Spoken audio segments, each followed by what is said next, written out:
Rënja e menjëhershme e temperaturave ka shkaktuar dëme në frutikulturë në Korçë dhe në Divjak, sidomos te pemët bërthamore si pjeshkët, kumbullat, kajsit, të cilat janë në fazën e çeljes së parë. Specialisti i bujqësisë, Arben Hysolli, jep disa këshilla se si fermerët mund të përmirësojnë kushtet për mbrojtjen e prodhimeve nga ngricat dhe dëbora.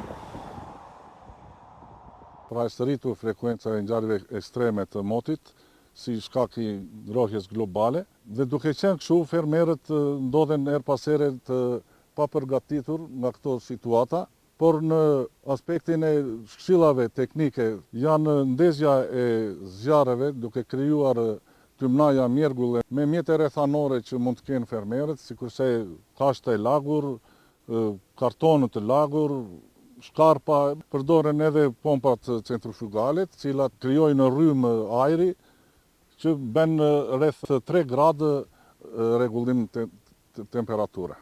Fermerët e Divjakës, që merren kryesisht me kultivimin e shalqirit dhe pjeprit, thonë se për të mbrojtur prodhimin nga i ftohti kanë ndërtuar sera, të cilat ndikojnë edhe në pjekjen e shpejtë të frutave. Megjithë investimin e bërë, fermerët janë skeptik nëse do të sigurojnë treg për shitjen e prodhimeve të tyre, pasi mungojnë kontratat e rregullta me pikat e grumbullimit.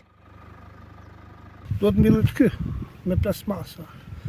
Kurse i fushës mbyllet çik më vonë se ja bëhet ftohtë, temperaturat janë tulta.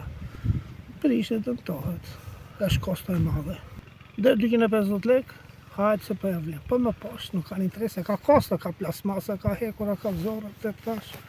Si fermerët e Korçës, ashtu edhe ata të Divjakës i bëjnë apel Ministrisë së Bujqësisë dhe instancave vartëse të saj të ndikojnë me mekanizma rregullator për përmirësimin e kushteve të kultivimit dhe tregtimit të prodhimeve.